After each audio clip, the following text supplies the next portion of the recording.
Everyone. I'm sorry we're a little bit late starting. Welcome to our members, welcome to any members of the public who are here in the chamber, and to our registered speakers, and also anybody who's watching via our live stream. Item 1 then, apologies for absence. I've received apologies from Councillor John Bishop and Councillor Ian Moody. And having given due notice, Councillor Simon Bloxham has advised he will be substituting for Councillor Bishop, and Councillor Michael Muir has advised he will be substituting for Councillor Ian Moody.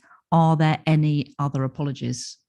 Councillor Brown, Councillor Muir has also sent his apologies now and has not joined us. Oh, okay. And we also don't have Councillor Muir and Councillor Tyler. Okay, in addition to that then, if we can record their apology. We received apologies. I have not received apologies from Councillor Tyler.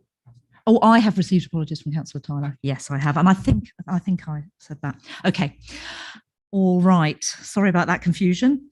Let's move on to item 2, then the minutes from the 15th of July. I would just like to make one amendment, and I did send my apologies as chair for absence. I was self-isolating, having returned from France, and they're not recorded on the minutes, so if that could be added in. Otherwise, I propose that we take them as read and approve them as a true record of the meeting held on the 15th of July. Can I have a seconder? Thank you, Councillor Derbyshire. Okay. Item 3, notification of any other business. I have none. Item 4, Chair's announcements. Audio recording. In accordance with the council policy, this meeting is being audio recorded as well as filmed. The audio recordings will be available to view on mod.gov and the film recording via the NHDC YouTube channel. Declarations of interest. Members are reminded to make declarations of interest before an item. The detailed reminder about this and speaking rights is set out under Chair's announcements on the agenda. Thirdly, to clarify matters for our registered speakers, members of the public have 5 minutes for each group of speakers, i.e. 5 minutes for objectors and 5 minutes for supporters. This 5-minute time limit also applies to member advocates. So if there's more than one speaker in objection, then you need to split that time between you, or supporting either. A warning will be given at 4.5 minutes to alert you that you have 30 seconds left. And at 5 minutes, you will be advised that the time allowed has ended and the speaker must cease. Order of business. So I have made a decision to change the order of business to accommodate our public speakers. So we have agreed to change that order. So item 9 on the agenda, the Bell Inn, will be taken first. And item 6, land to the east of Bedford Road, will be taken last. That's to avoid you having to sit through many items before having to speak. So fifthly, public participation. Can I confirm that our 5 registered speakers are in attendance? 1, 2, 3. They're all here. Thank you very much. You're most welcome. So I would like then to move on to item 9, the Bell Inn, 65 High Street, Codicott, Hitchin, SG4 8XD. This is for a residential development comprised of 9 dwellings, including associated parking, landscaping and refuge storage and provision of car parking spaces for public house use following demolition of existing outbuildings, amended by plans received on the 18th of March 2021. This item has been called in by Councillor Moody, and I just wanted to remind members that it's usual practice now under our constitution, if you call an item in, to either send a report or speak. And obviously Councillor Moody has sent a sub tonight, so I just wanted to remind members about that. I believe it's been called in due to the number of objections and the public interest. So I'm now going to invite Andrew Hunter, our case officer, to present the report. Andrew. Thank you, Chair. Can you hear me? Yes. Okay, great. So to start with some updates, there was a further letter of objection from number 63 High Street that was received yesterday, and this was a 15-page letter including appendices. So I will provide a summary of the main points raised by that letter and the appendices for my presentation. Starting with the main 2-page letter, this stated that the development places 63 and 61 High Street under serious threat. It could in the future render both properties uninhabitable. We have previously pointed out that number 63 has a water well inside the house. The basement of the bell regularly floods, and the risk is increased as they sit above the principal aquifer. We've expressed concerns about the impact of the development on the drainage of the site. There is insufficient water storage and the scheme is unworkable. The lead local flood authority letter of 12th August 2021 does not approve the scheme. The surface and foul water drainage strategy dated 16th July 2021 and the statement dated 10th November 2020 are flawed. The conditions listed in the LLFA's letter of 12th August, which mirror those in the planning report, are defective because they are based on data which is either incorrect, incomplete, or inaccurate. 63 High Street has been in its current state for 400 or 500 years with no record of flooding. We'll have no hesitation in taking legal action should any flooding occur. The inadequacies are set out in detail in the appendix. We respectfully ask the councillors to refuse the application. Then moving on to the appendices, there was a consultation with Mr. Nigel Greer, Director of Structural Design Consulting Engineers Limited in St Albans. This view from Mr. Greer was that the applicant's SUD scheme has not been sufficiently researched, is ill-planned and lacks sufficient detailed information, that the scheme needs to be redesigned to integrate the SUD scheme into the site design and layout, to limit the number and size of properties to the capacity a sustainable SUD scheme can accommodate based on the anticipated volume of water. How or can a SUD scheme can be provided for the Bell Inn site? Detailed design information and construction details are required to ensure its correct implementation. How will the fabric of 63 and 61 High Street be protected? How will the setting of the listed building, number 63, and the character of the conservation area be enhanced?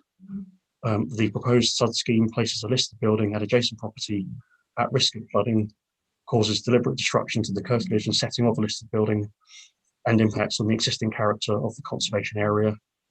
The LLFA recommends this information is provided prior to the approval of planning permission, which is an anathema.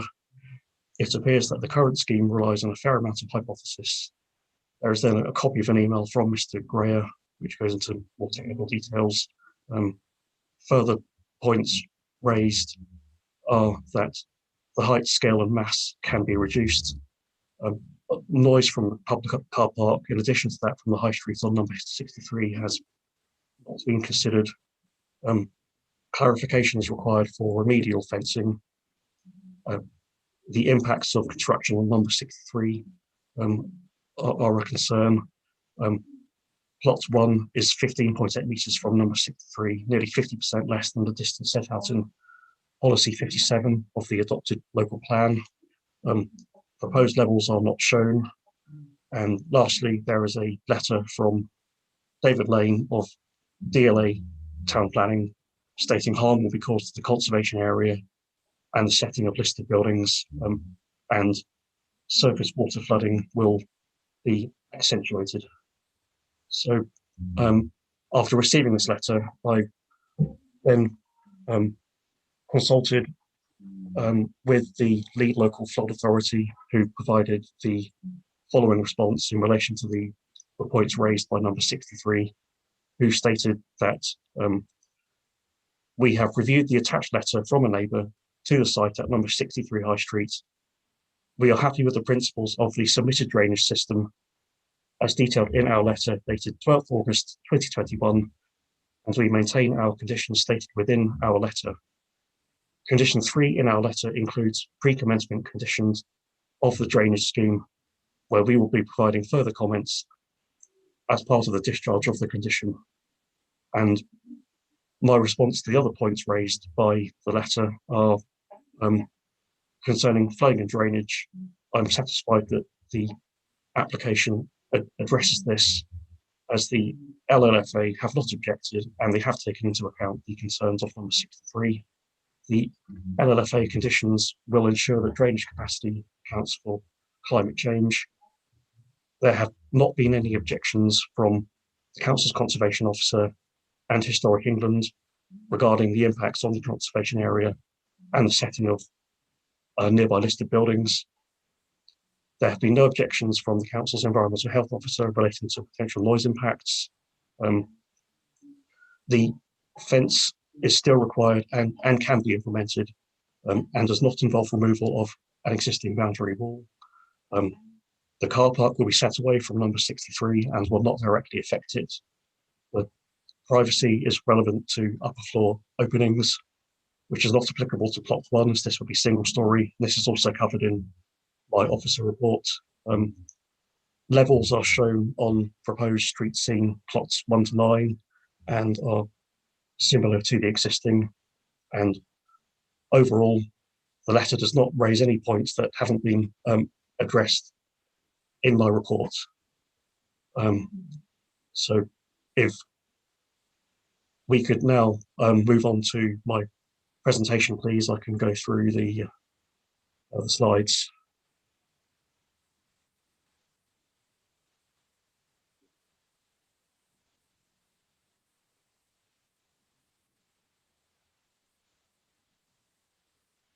Okay, thank you. So we move on to the first slide, please. So, yeah, this shows the site, which is land to the side and the rear of the Bell Inn, which is a public house with a separate takeaway, which are both presently closed. The motel use is of a number of single-story buildings with car parks, access and landscaping, and the motel is also presently closed.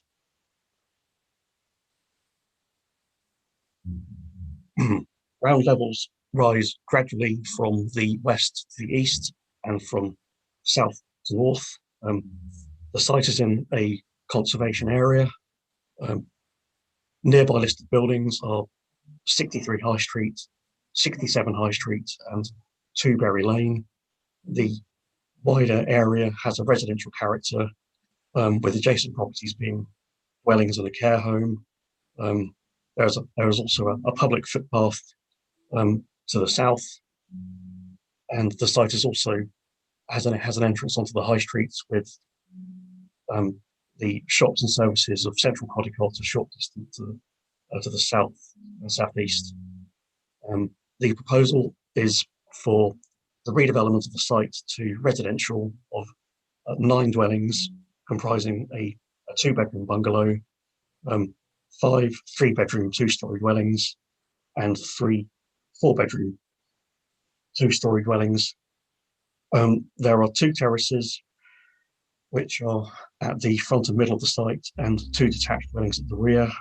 There is also a detached garage and 2 bin stores for the residential development. Access would be via the existing. There would also be new hard and soft landscaping, including a retaining wall and a fence on the boundary with number 2 Berry Lane, and also an 11-space car park for the Bell, which will also use an existing outbuilding for some of this parking. So if we can now go on to the photos, please. So this is the front of the Bell with the access on the right. And next photo, this shows the access with number 67 High Street on the right, And next photo. This shows the other side of the bell with numbers 63 and 61 High Street on the left-hand side. And next photo.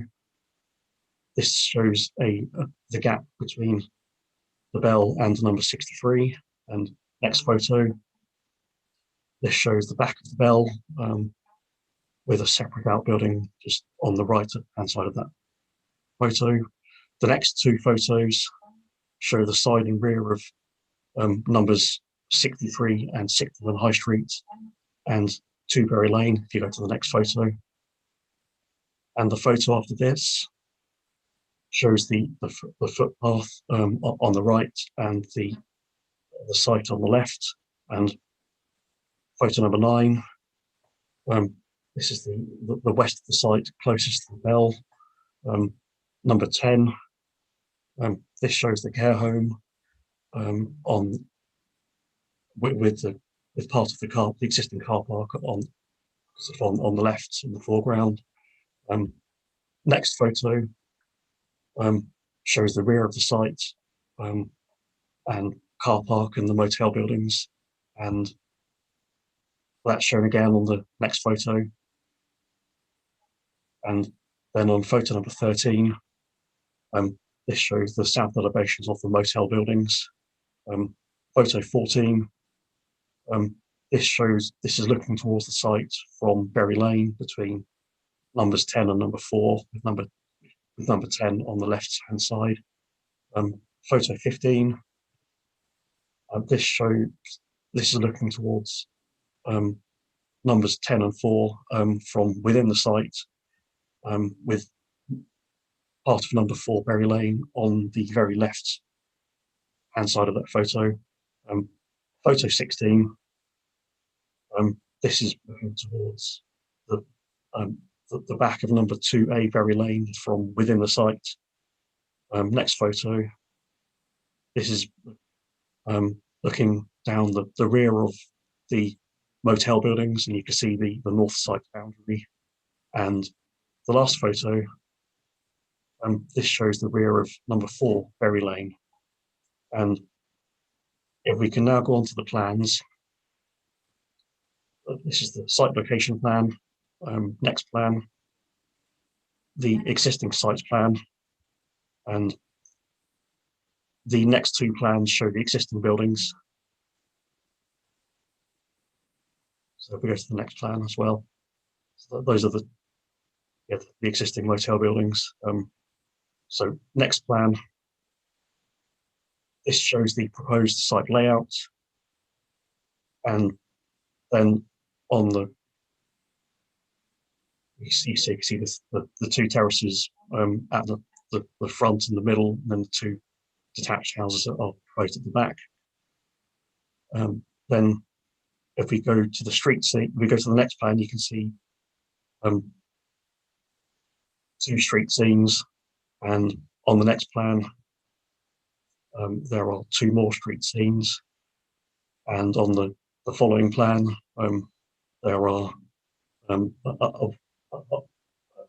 a wider number of street scenes showing the whole street scene on the front and the back of the site at the top.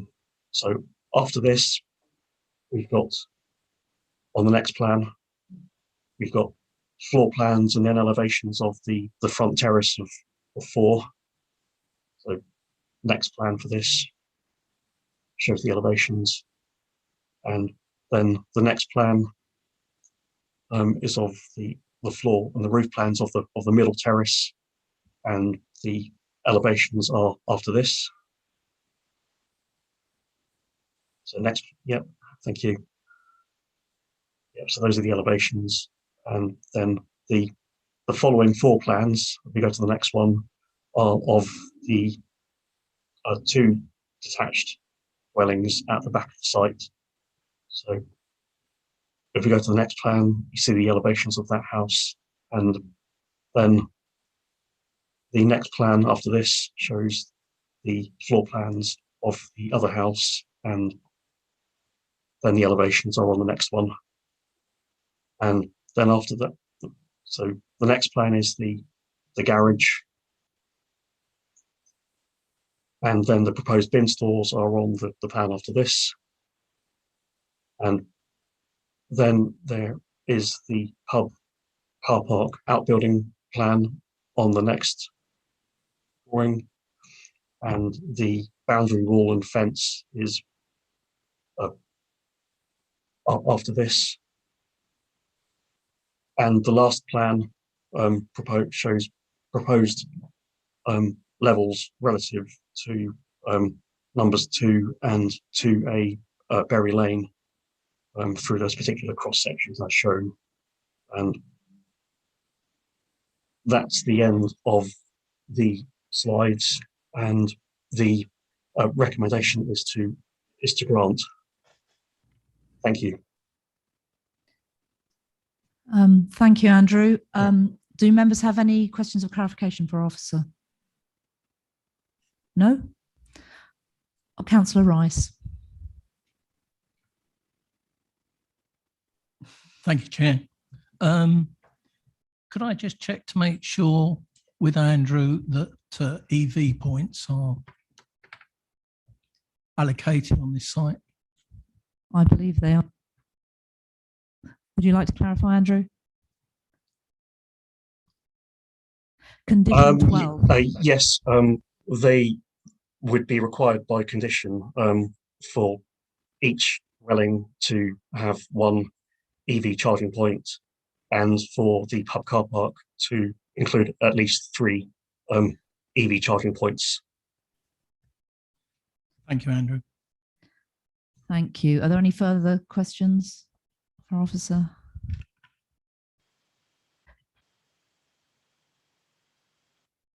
Hello. In which case, I would like to invite our first speakers to come and address the committee. So I've got David Hainsworth and Catherine Gillings sharing 5 minutes in objection. If you'd like to come and take your seats in front of the microphone. It's probably best if you come to, oh, you're going to come together. Oh, you're going to swap. Okay. Mr. Hainsworth, if you can sit beside the microphone that's turned on red over there.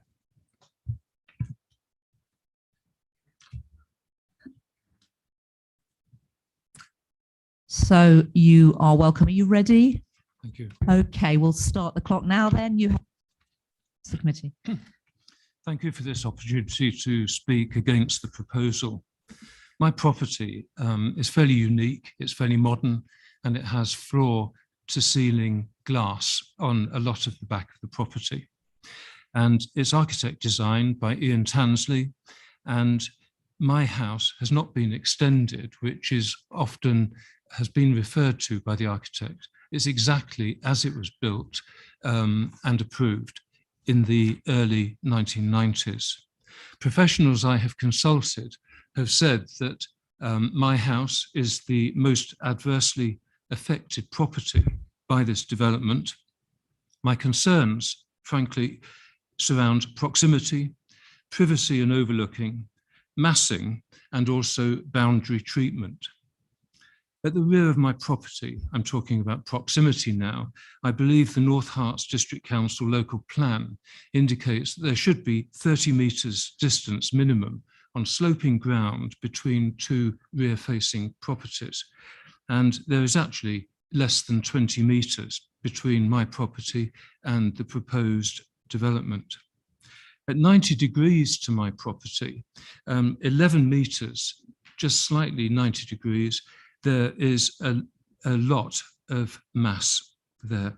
So that's very close to my property at 90 degrees. From proximity, I go to privacy and overlooking. The plots directly facing the rear of my garden have bifold doors across the whole of their full width. My property has large full length windows. My 1.8 metre fence is only waist high at ground level when I'm standing because of the sloping nature of the site. There would be absolutely no privacy either way between my property and the proposed property on both floors. Massing. 4 plots to the rear of my property They're approximately 29 metres wide, starting at 20 metres from the rear of my property. And when I actually am looking at the 3 plots to the 90 degrees, there's 27 metres long, and all of these properties are largely 9 metres high. The cross-sectional analysis has not been provided.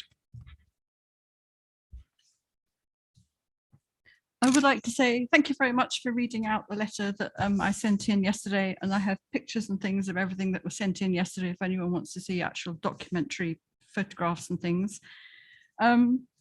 The drainage strategy has not been approved by the lead local authority. In the comments that Andrew made just then, he referred to principles. The lead local authority may be happy with the principles, but that does not mean to say they have approved the water strategy. There is insufficient space on the plan. The plan says there's 550 metres squared of water storage. There's only 311 metres squared shown on the plan. Where is the rest going to be provided? It does not meet the 100-year plus 40% climate change event rates because of the figures used in the micro calculations. As Mr. Greer says, this proves the SUD scheme cannot be built in accordance with the drainage statement as suggested in the wording of condition 1 and apply to condition 2. And the conditions in the LFA mirror the 12th of August letter from the LFA lead local flood authority, and the planning report is defective because they are based on data which is either incorrect, incomplete or inaccurate.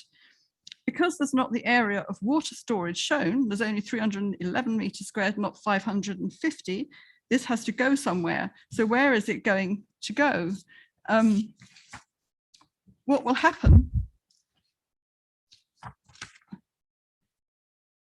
What will happen to all the surface water? The area Codicot is actually, this area is full of surface water. And on the front of the plan, I've actually got a picture that Mr. Greer provided, which shows the existing surface water with floods across 63, round the back of 63, into 63, whatever.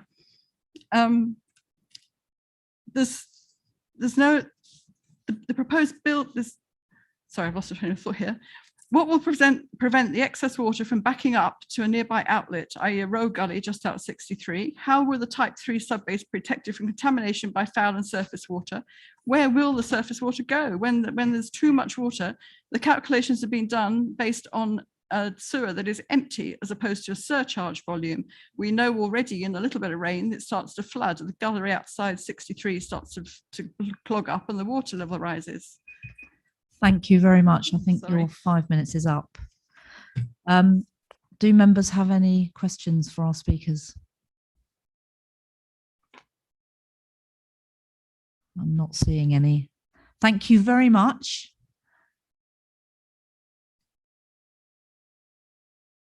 Now I'd like to invite Mark Westcott to come and speak in support of this item.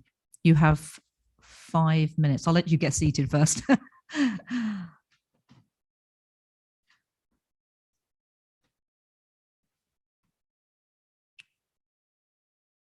Chair, members, thank you for allowing me to speak in support of the planning application before you this evening.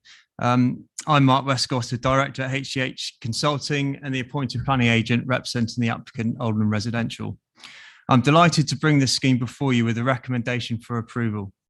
Oldham Residential has worked very closely and collaboratively with the council throughout the process, starting with the pre-application engagement in the summer of last year and subsequently including design workshops with the case officer and conservation officer. This process has led to refined design that accounts for neighbour concerns on matters such as overlooking and heritage considerations.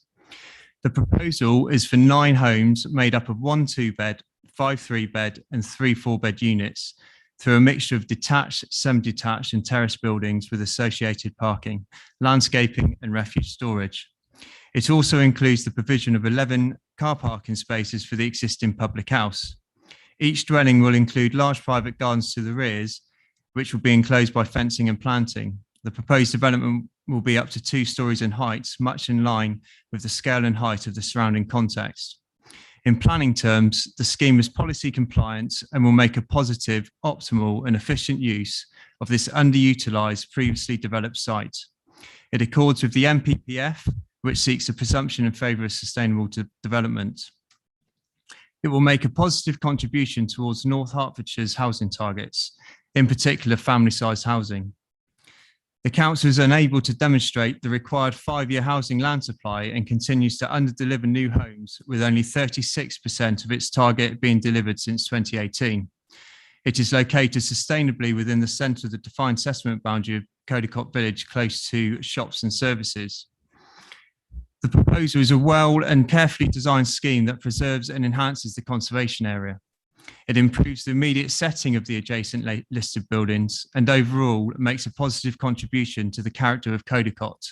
As mentioned, we have worked hard and collaboratively with officers to address heritage concerns, and note that the scheme has no objection from the Conservation Officer, Landscape and Urban Design Officer, or Historic England.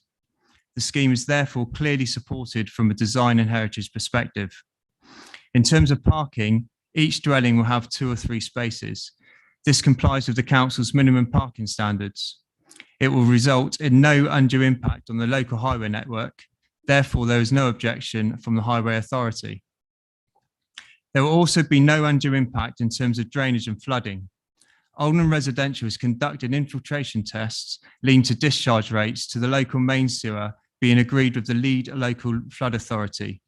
The lead local flood authority and Thames Water have no objection. The LLFA maintain this position, having reviewed late information submitted by neighbours. The principle of the drainage strategy is therefore acceptable, and further details will be provided for discharge under condition 20. Sustainability has been a key design objective. Measures such as highly insulated materials to meet the requirements of building regulations and achieve energy efficiency, the use of locally sourced materials to reduce carbon emissions from transportation, as well as supporting local suppliers, low water consumption features, the incorporation of electric vehicle charging points, and additional landscaping leading to biodiversity net gain have all been incorporated into the design. The scheme will also deliver community benefits. Not only will it clear up the site, which has become a source of antisocial behaviour over the last year, but it will vastly improve and open up the existing public footpath. The footpath will be successfully integrated into this development, thereby removing its existing canalised nature and thus designing out the risk of crime and antisocial behaviour. To conclude, the proposal accords with the North Hertfordshire local plan and the objectives of the NPPF and is not subject to any statutory objections. I therefore respectfully ask that you carry forward your officer's recommendation to grant planning permission. Thank you. Thank you. Do members have any questions for our speaker? No. In which case, I'm going to invite our officer, Andrew, to address any of the points or issues that have been raised by either of the speakers.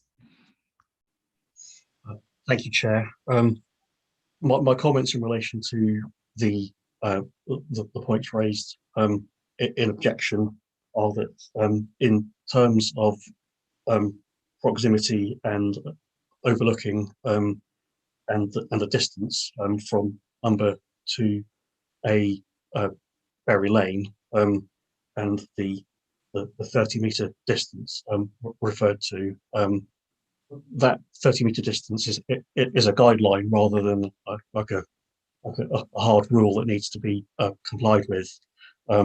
The distances of the first floor rear elevations from of the closest dwellings, which are numbers 3 and 4, number 2A, would be 13 metres and 12 metres to the boundary, and 21 metres and 29 metres from its rear elevations, which I consider to be reasonable and sufficient to avoid a harmful loss of privacy to that property.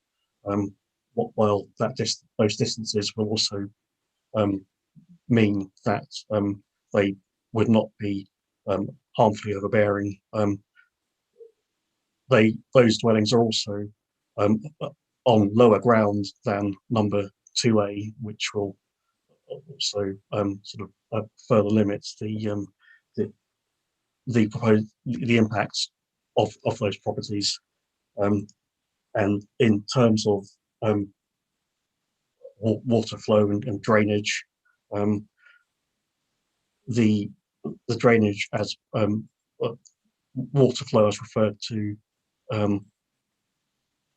by Mr. Westcott would flow from the permeable surfaces and drainage from the asphalt surfaces of the car park and the access road,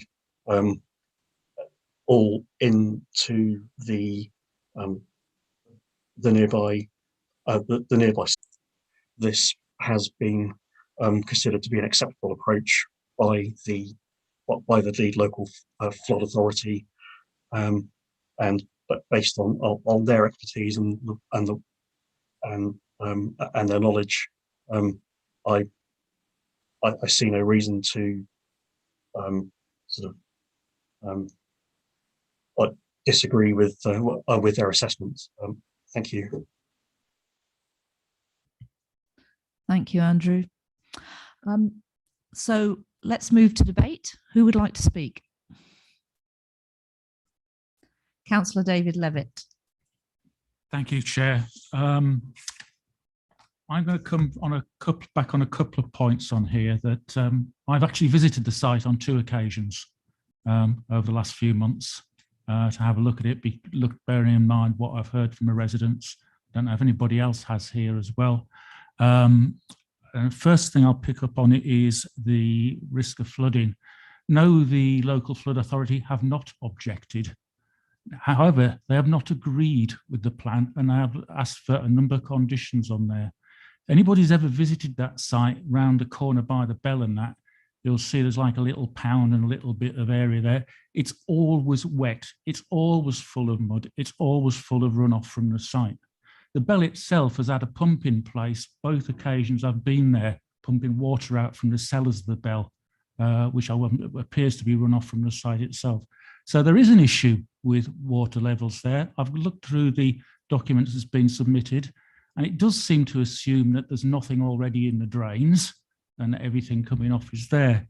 And I do note the condition 20, which is quite a significant condition, actually, and needs a lot of work. And I would actually hope that officers are going to ensure that conditions are fully met before any development commences on this site, because it is, in my opinion, quite a risky site for the runoff and the water issues on there, which some of the objectors have already raised. The other issue I want to bring up is one that's been sort of a little bit skimmed over. This is in a conservation area with heritage assets. If you visited that site and stand in the bus stop opposite, which is actually used by the community as a little library thing, and look at the gap between the bell and I think it's 63 and 61, you can see the little chalets that are from the motel behind the bell at the moment. And the land rises quite significantly towards the rear of that site. That's a big open gap with big sky views and everything. You could see it from Andrew's, from what the officer's pictures there through that gap.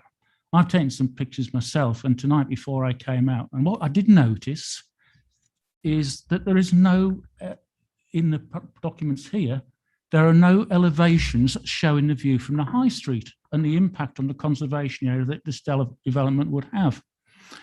If you actually do look at that drawings, which are available elsewhere, and superimpose that on the view, it is a massive impact above it. It rises significantly above the site. It has a significant impact on the conservation area.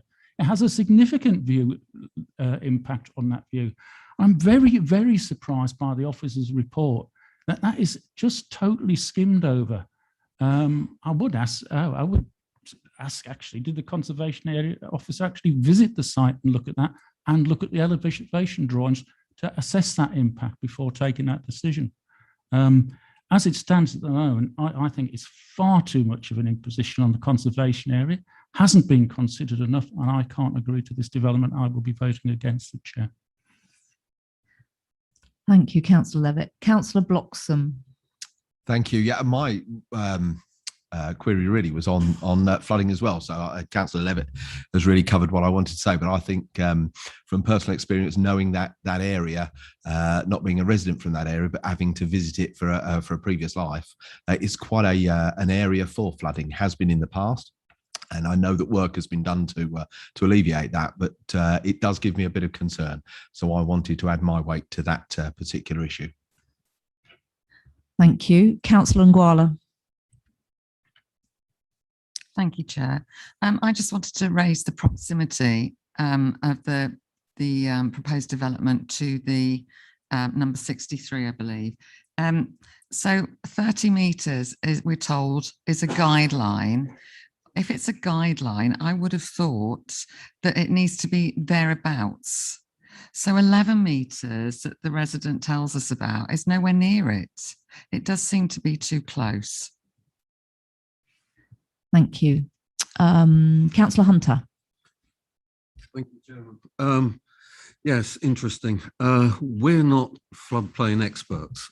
Obviously, so-called experts have been looking at this, but I must admit, like Councillor Levitt, I've been far from actually impressed by the fact that they haven't signed it off. They're still throwing in that condition 20, which obviously means there's an awful lot of work to be done yet.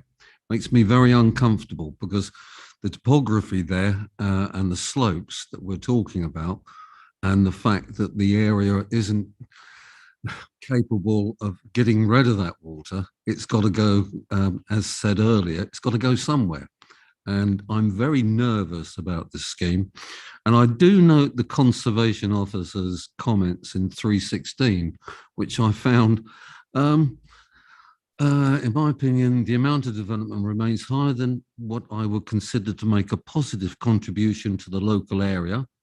In brackets, I'll say conservation, and also acknowledge the applicant has sought, to an extent, to positively address the raised despite maintaining a 9-unit scheme.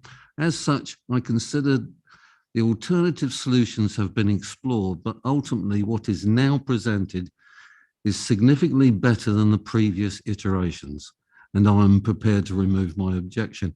It's almost like our conservation officer is holding up the fact that we're, if you like, behind in our housing supply, against the fact that there's a scheme here that he doesn't really like, but he's going to sign it off anyway. And I don't think I can support it, Chairman. Thank you, Councillor Hunter. Do I have any other members wishing to speak? No, we don't have a proposal yet, do we? Would anybody like to make a proposal to support the officer's recommendation or not?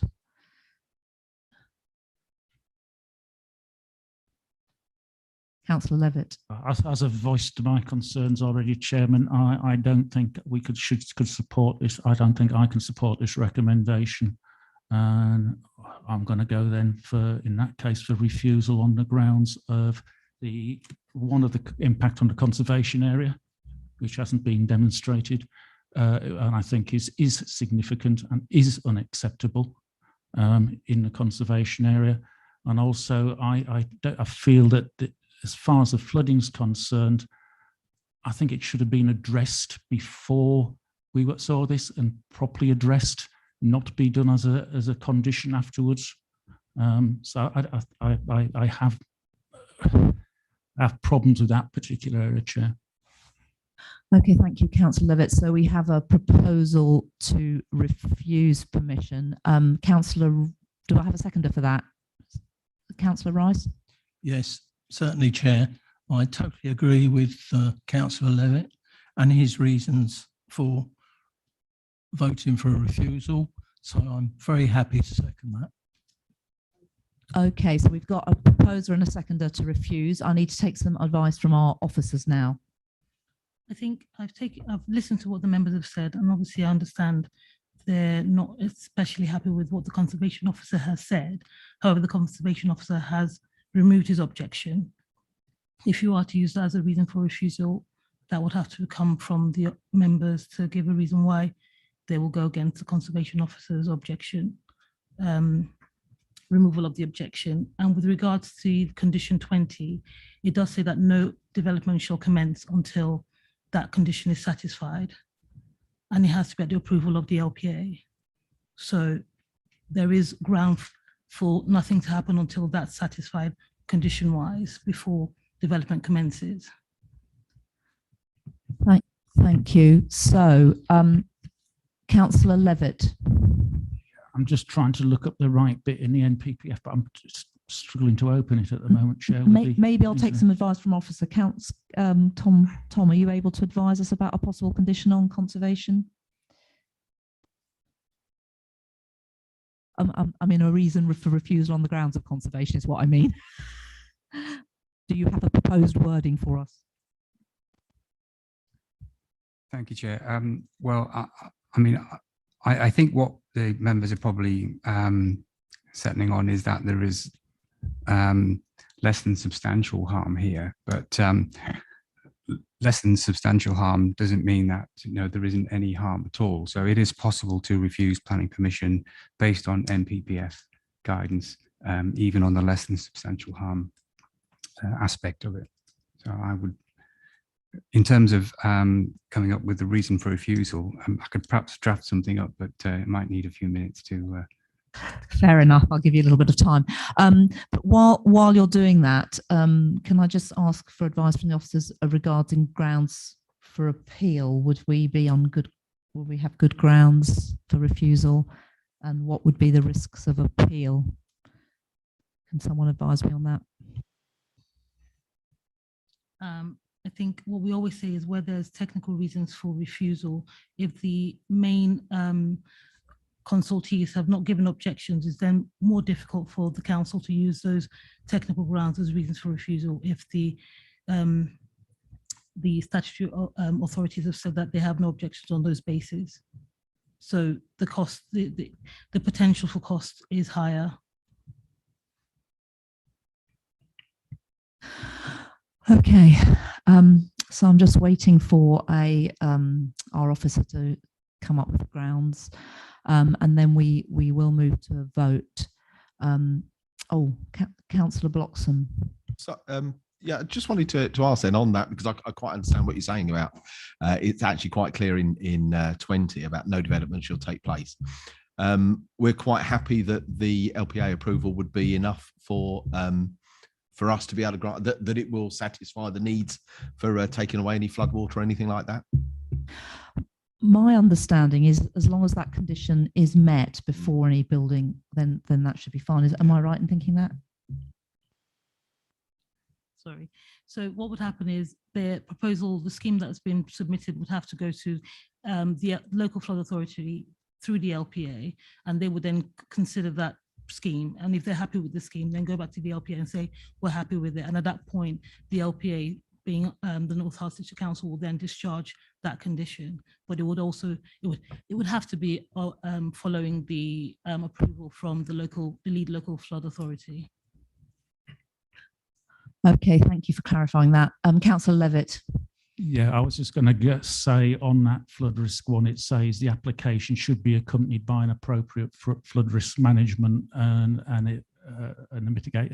It really, if you read the NPPF under round about 155 onwards, it does imply that risk should be fully addressed at the application stage and not be left to be determined. Like, I do take the point about the condition is there to cover it. However, it would have been nice to have seen it addressed beforehand, not as an afterthought. Okay, thank you. I mean, we do have the option also to defer. That would be another possibility to ensure and to wait for a clear flood risk management. That would be another option, but we currently have a proposal to refuse, so we will be voting on that first. How are we doing on our condition? Our grounds, sorry. Sorry. Is there anybody else who would like to say something? Well, I'm sorry. I'm sorry, public speakers aren't allowed to speak at this point. This is members' debate. I'm sorry.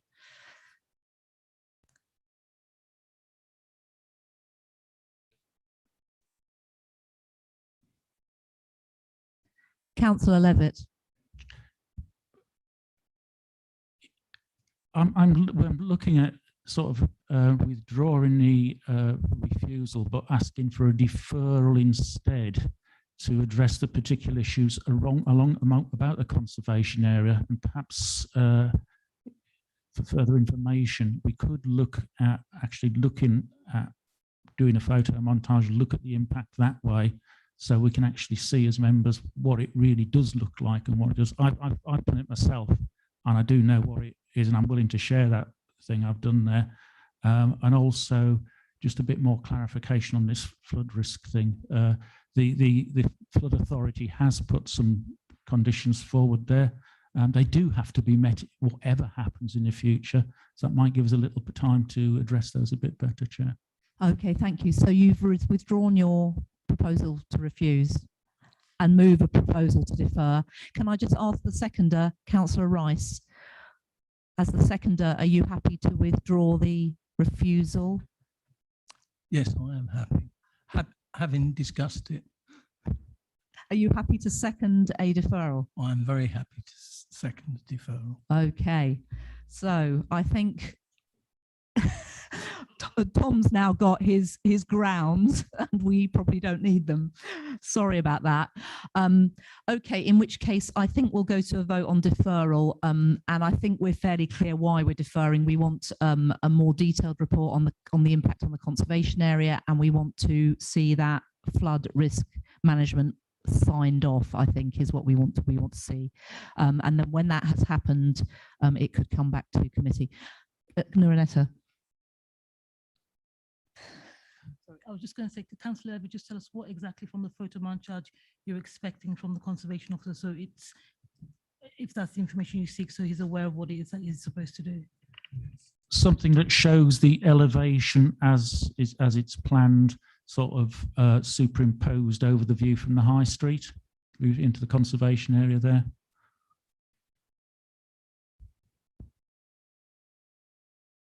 I can forward a little one I did tonight and use that as an example to base it on.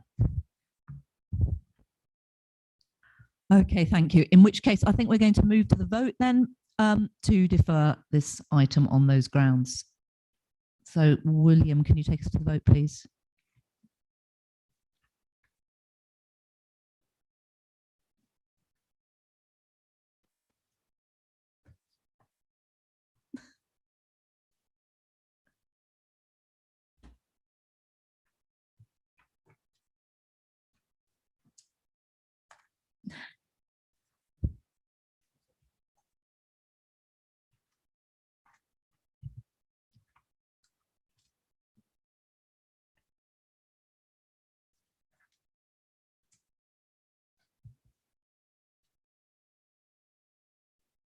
Thank you, Chair. That motion is carried.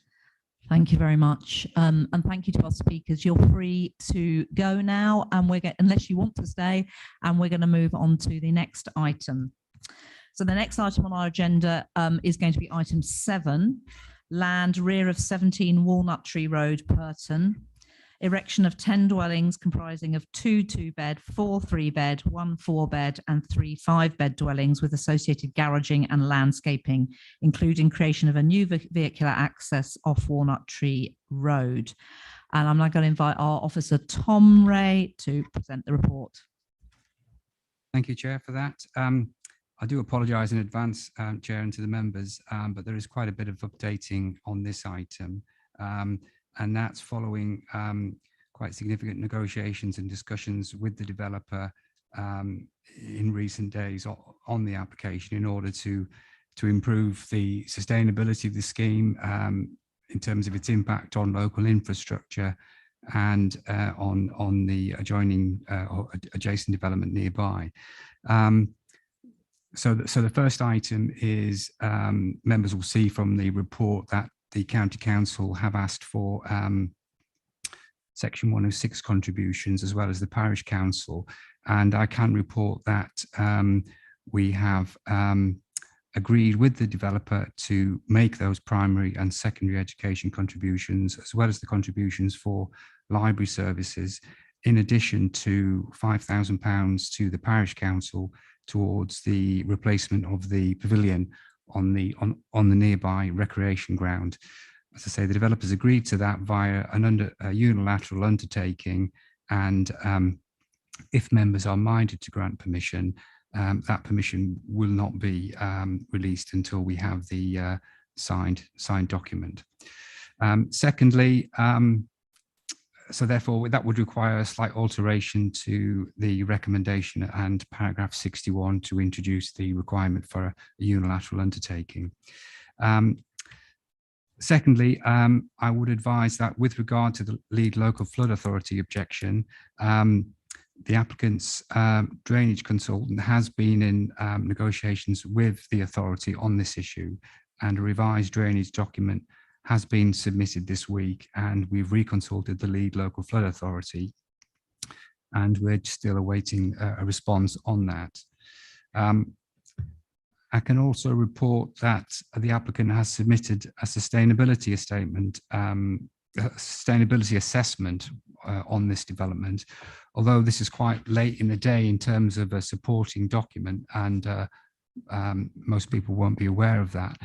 It has resulted in a more formal assessment of the energy efficiency of this scheme using the government standard assessment procedure, which members might know as SAP, and that's how you calculate the energy performance of the buildings.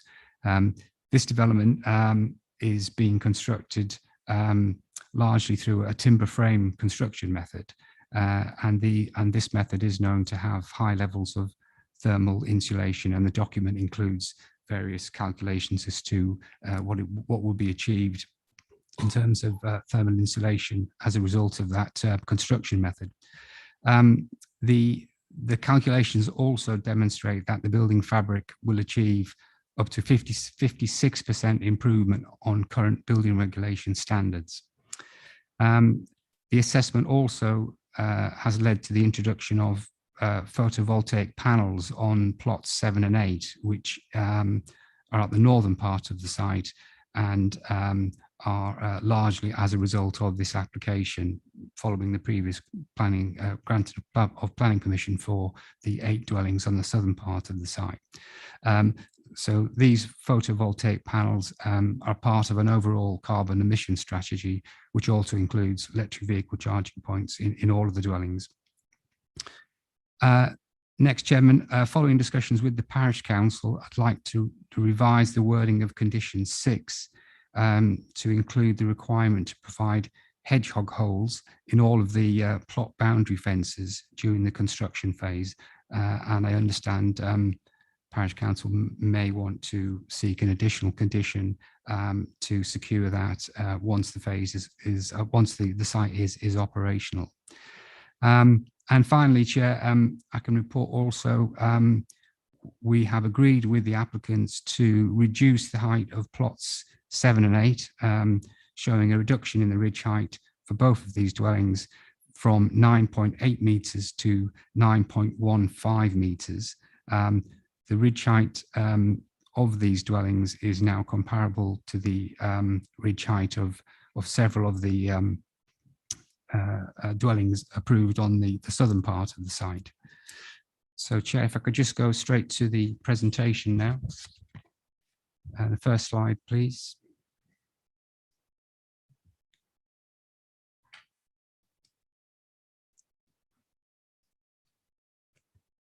So the application site is on the western side of the village, between the field there, which is sort of shaded in green, and the built development to the western side. So it's in the central part of the site. That horizontally shaded area is where the approved development is under construction, and the pink area to the top of that is the area covered by the new plots 7 and 8. All of the site is in a conservation area, and the site is bounded by housing on the left, to the west, to the north and the northeast, And there's also properties or a property on the southern part of the site known as number 19 Walnut Tree Road. Next slide, please. This is the entrance to the site from Walnut Tree Road. You'll see the site's under construction in the background there on the left, the first two plots. This is the new access road created off Walnut Tree Road, and the dwelling which was formerly included gardens to this site is number 17 there on the left. Number 19 Walnut Tree Road is on the other side of the access track, and just behind that timber fence there is the access to the recreation ground. Next slide, please. This is an internal view of the site, which is currently under construction.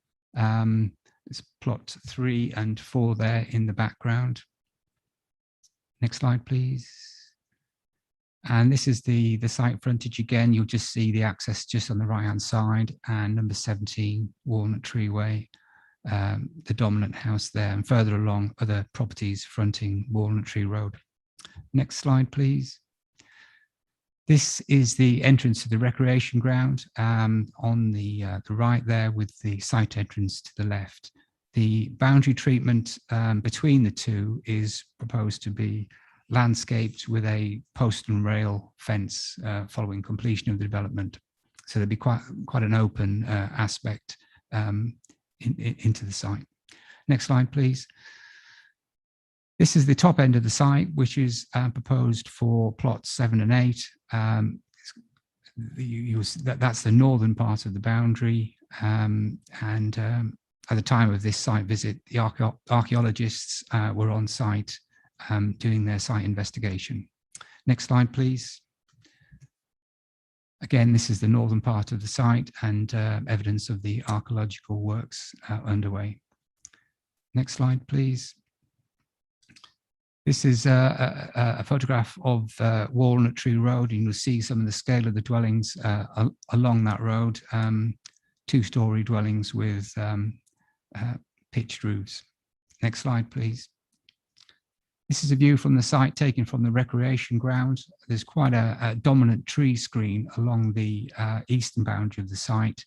You'll see those trees in the background beyond the parked cars. All of those trees are being retained as part of the landscape scheme. Next slide, please. This is a view from the agricultural land just to the north of recreation ground. Again, looking back to the site, those trees in the background will be retained, but you can glimpse the development which is currently under construction behind them. Next slide, please. This is the proposed layout for the site. The 8 plots on the southern and central part of the site have planning permission, bar 1 or 2 changes, which are the subject of this application. The main additional development are the 2 plots to the north of the site, plots 7 and 8, which are 5-bedroom dwellings, and you'll see they sit in larger plot sizes than the approved scheme. Next slide, please. This is the submitted full landscaping scheme for the site, showing hard and soft landscaping proposals with a schedule on the right-hand side there, and new planting around the site. Next slide, please. These are the floor plans for plots 7 and 8, which are the 2 new plots for the site. And you'll see that these are 2-story dwellings with a detached garage in front.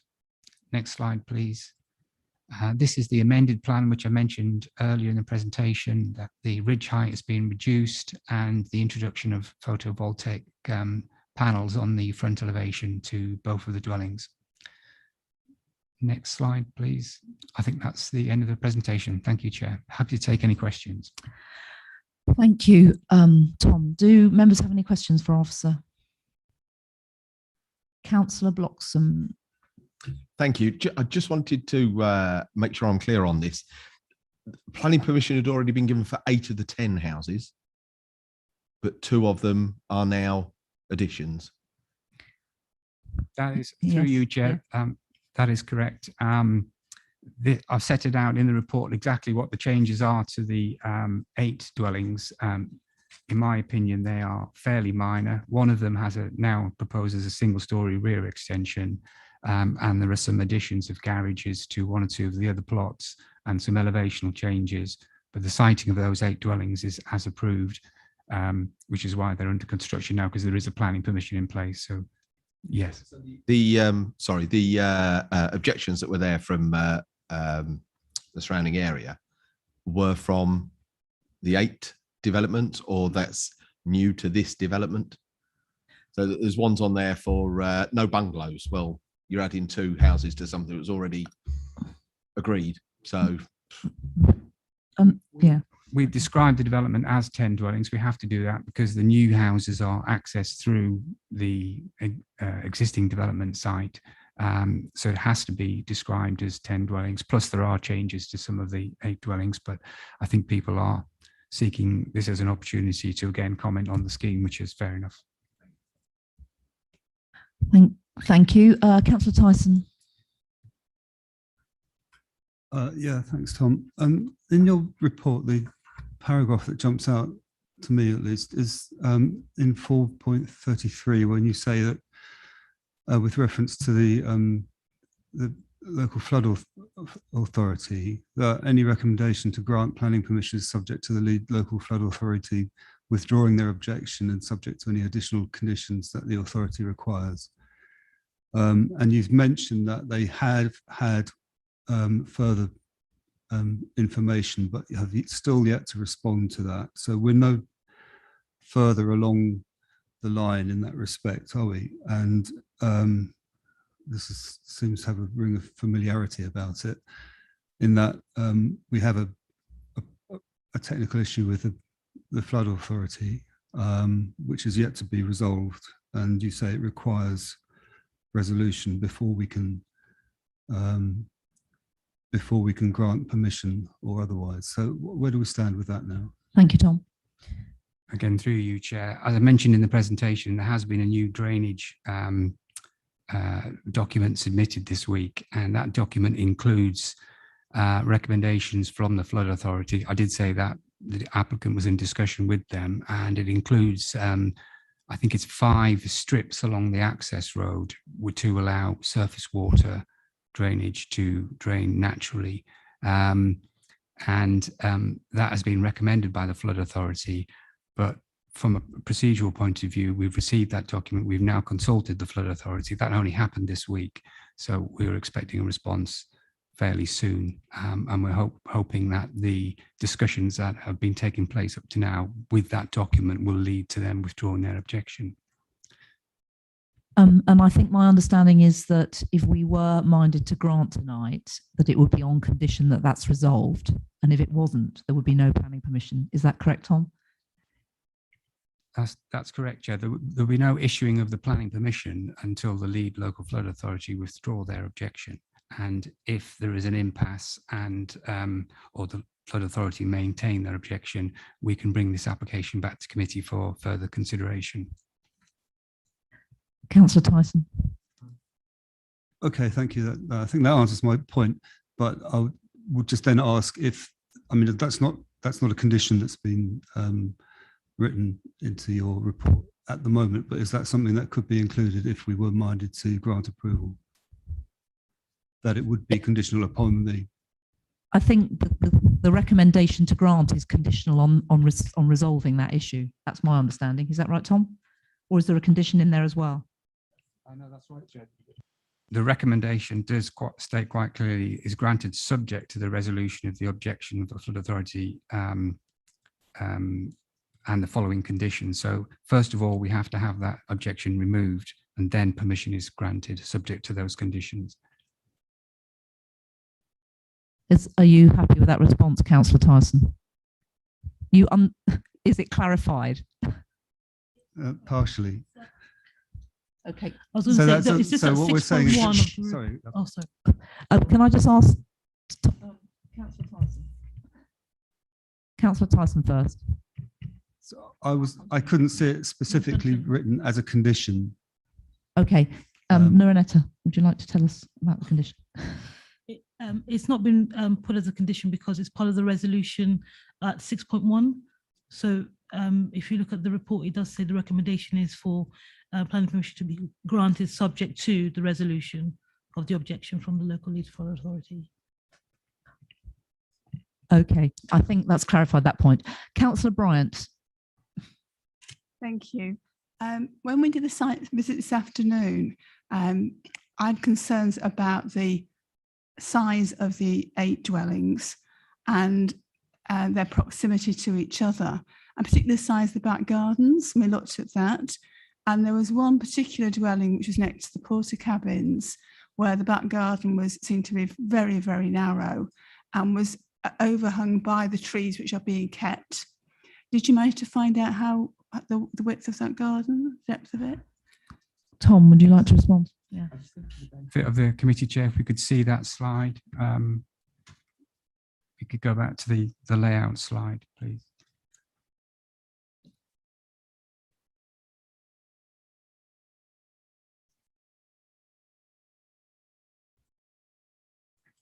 Whilst we're just waiting for that, through you, Chair, again, I did calculate the garden area to, I think it's plot 3, Councillor, and I estimate that to be 56 square metres, excluding the front garden. So if you look on the slide there, it's the plot to the bottom right-hand corner, just above the footway running through the site. I do agree that it has a very short back garden, but it also has a side garden looking towards the footpath, as well as a small front garden. 56 square metres is not huge, but in order to make the most efficient use of the land, that is a factor, but also it's trying to strike a balance between having private amenity space and access to public open space. And of course, this site is just a few meters away from the recreation ground, and also the berry, which is opposite. But I think the main point to say is that that plot actually has planning permission. And there are no changes to that plot in the schedule of changes I've mentioned. So I think at this stage, I don't think we could do much about that. Thank you, Tom. That was the point I was going to raise, that yeah, whether it had changed since the previous planning permission, but you've clarified that it hasn't. So that actually has planning permission. Councillor Brandt, are you satisfied with the answer? You've got your answer. Yes. Okay. Any more questions for our officer from members?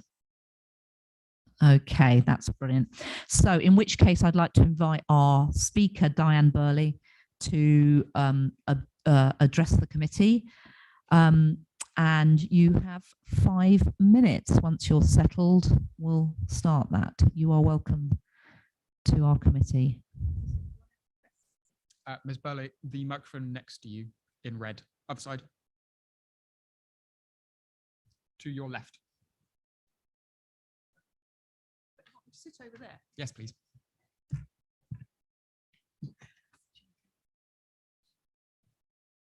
Right, that's better.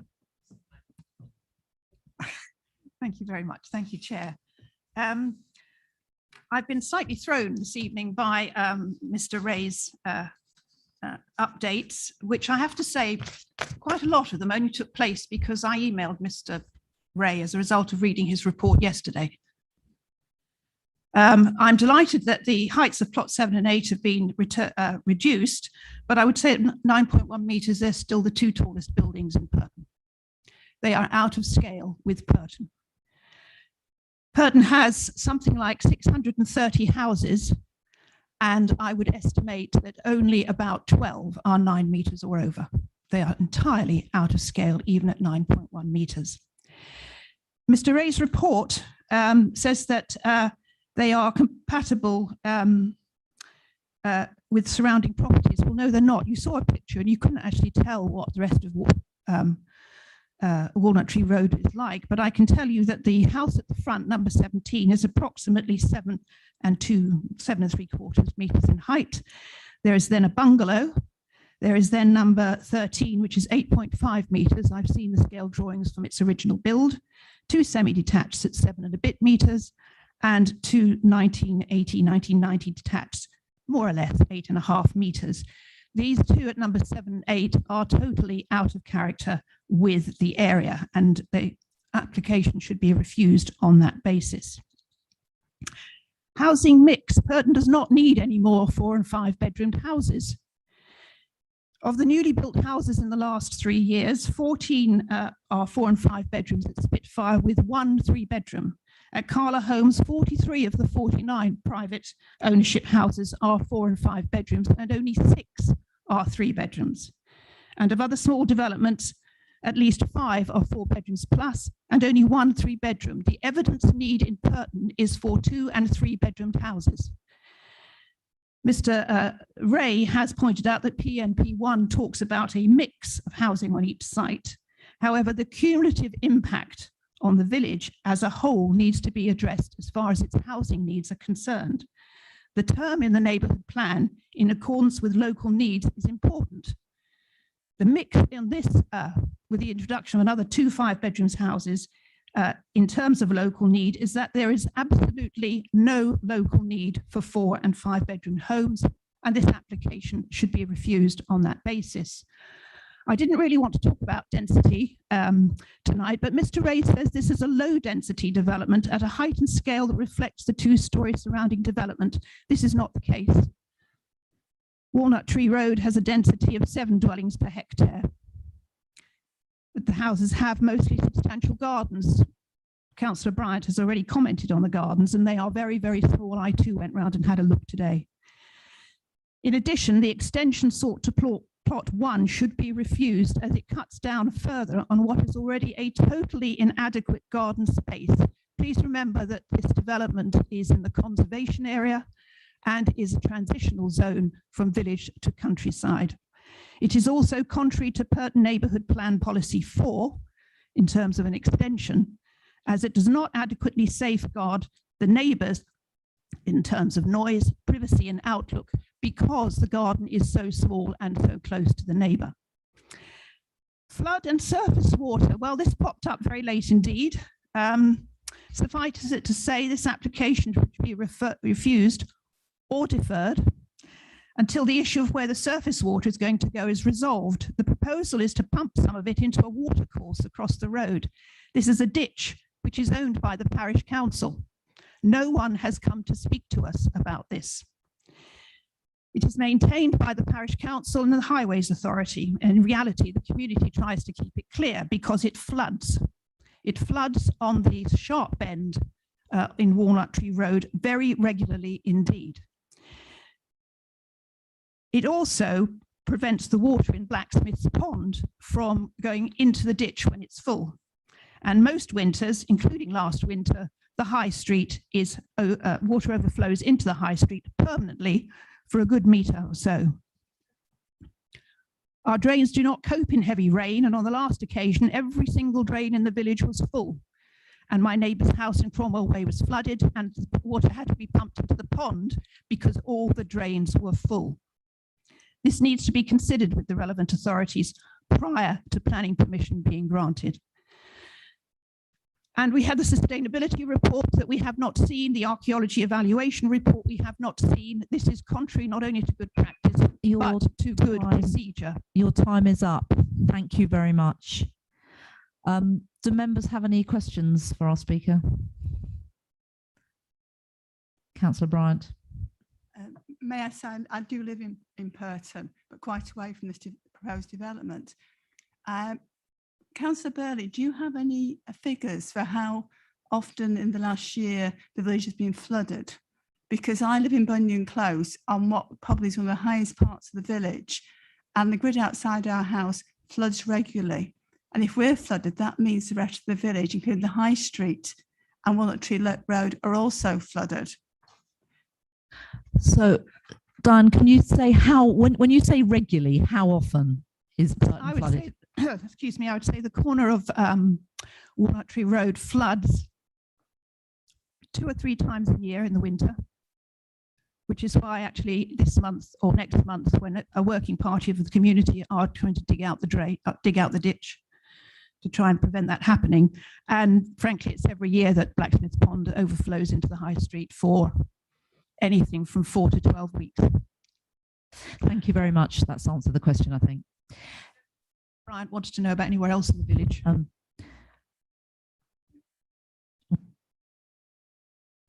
You may have a further question. You may have a further question. Reading the parish magazine, there has been an article about problems actually draining the Blacksmith's Pond because on preservation grounds, because it's part of the Bury Trust. Can I ask Councillor Burley if this is actually a real problem? Can you address that, please? The problems with the Blacksmith's Pond have got nothing to do with the Bury Trust. The ditch of this watercourse is owned by the parish council, who also own the Bury, which is the scheduled monument. This is just to explain to other councillors. And it's a scheduled monument. So we had to inquire of Historic England as to whether the clearing of the ditch would need scheduled monument consent, and they said it didn't. However, I should also add that if you're going to stick a pipe through into the ditch, you might need scheduled monument consent from Historic England. Okay, thank you very much. Are there any further questions for our speaker? No? In which case, I'm going to invite our officer, Tom, to address any issues that have been raised. Sorry. Thank you, Chair. Yeah, just on the height issue, I just reiterate again that 8 of these dwellings have planning permission, and there is no change to the height of any of those dwellings as part of this proposal. So really, the focus is on plots 7 and 8, and taking into account Mrs. Burley's comments, I have checked the height of 2 of the properties, numbers 9 and 9A, Walnut Tree Road, and they are 9.15 meters high. I verified this with the architects who were involved in those developments, and also the property to the south, I think it's 19 Walnut Tree Road, has a very high ridge line. So it's not entirely true to say that the height of plots 7 and 8, as now amended, are out of character in my view. In terms of the density of the scheme, this is 16 dwellings per hectare, which is very low by modern housing standards. But as I mentioned before, there is a need to strike a balance between development fitting in with the character of the area, but also making the most efficient use of the land in accordance with MPPF advice. In terms of plot 1 and the single-storey rear extension, I do disagree that that extension will have an impact. It is a single-storey extension, and it is set several meters away from the boundary with the adjoining property. In terms of the flooding issue, we are still guided by the advice of the lead local flood authority, and they will ultimately determine whether or not this application will have any impact on the site itself or beyond the site boundary. But I would say that it's not the responsibility of this developer to address a wider issue in Pertain about flooding. And there is also the issue about maintenance of these assets which are beyond the site boundary, such as maintenance, which Mrs. Burley's just mentioned. Thank you, Chair. Thank you, Tom. Okay. I think we'll go to debate then. Would anybody like to speak?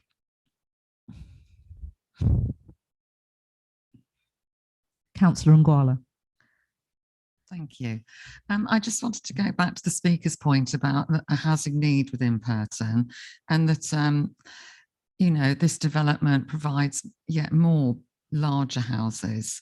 And I wondered what we would think about that. You know, my own view is that we're in dire need of smaller properties for young families and people wanting to get onto the market.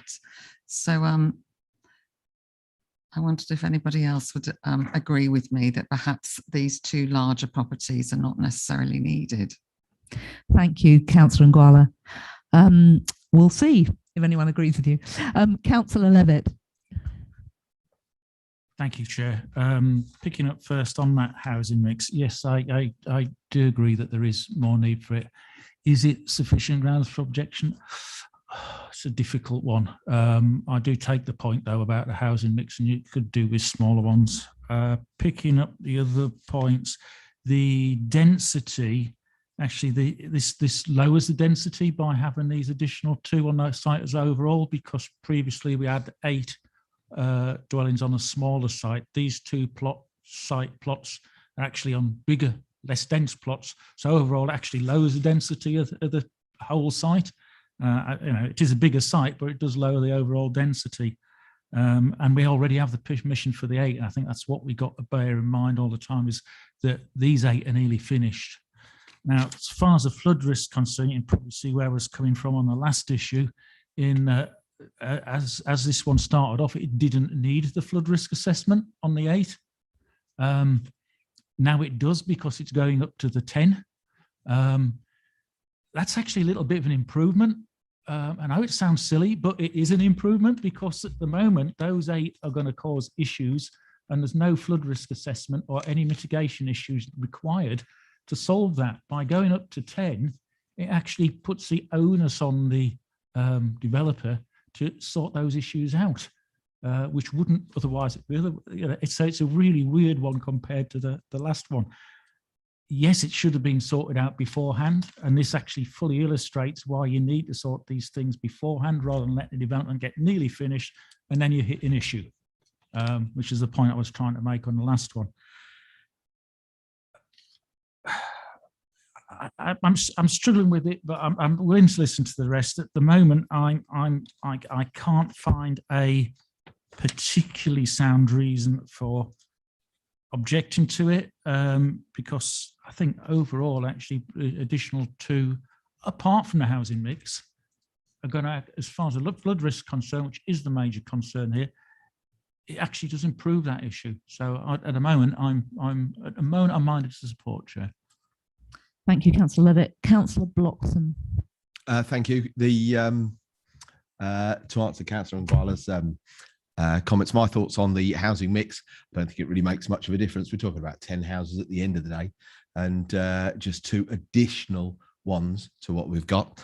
I think the flood issue that was mentioned as well, sounds like there's bigger problems there than this particular development is going to, whether it adds to it or not, they've still got particular problems there, which is what we should be focusing on in a separate meeting. Thank you. Thank you. Any other members wishing to speak? Councillor Bryant. Thank you. I think to say that 2 more big houses doesn't make any difference. So I'd love to come to planning here to say the other way around, that 2 more smaller houses wouldn't make any difference. And the fact is, especially in the villages, every small house really is very valuable, because they're so rare for locals to move into. And looking at the plots down, I would love to have seen, I don't know how much it would take, but maybe 6 smaller houses, 4 smaller houses, rather than those extra 2 big ones. Thank you, Councillor Bryant. Councillor Tyson. Yeah, Councillor Bryant has just made the point that I was going to make, and I agree entirely with her and Councillor Nguala that what a shame it is that, having acquired this extra piece of land, the developer decides to put 2 5-bedroom houses there when they could have put a greater number of smaller homes, which are much, we've got a much greater need for those.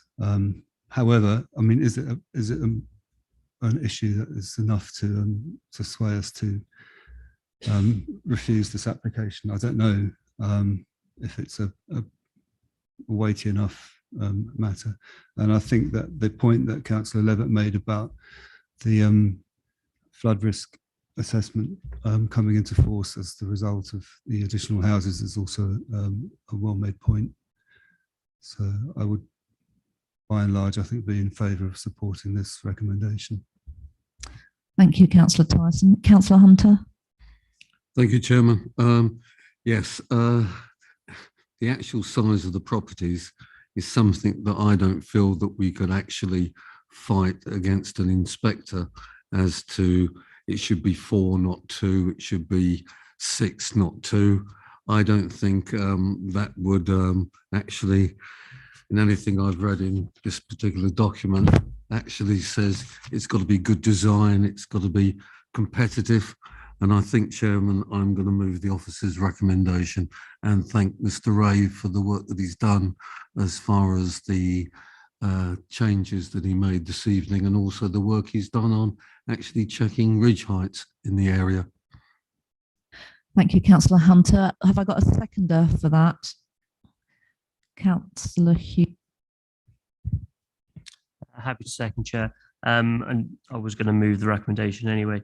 On the point about the housing mix, you know, smaller dwellings have already been approved, I think. And would we really think that, you know, 6 2-bedroom houses would be appropriate for that end of the site? You know, and then you're talking about an extra 12 cars or something like that, and more families and a lot more people. I probably think maybe the mix for this particular plot and overall development is actually quite well, maybe not necessarily for Pertain as a whole, but yeah, happy to second. And yeah. Thank you. So we have a mover and a seconder to support the offer's recommendation to grant. Any further speakers before we go to the vote? No, in which case can we go to the vote, please?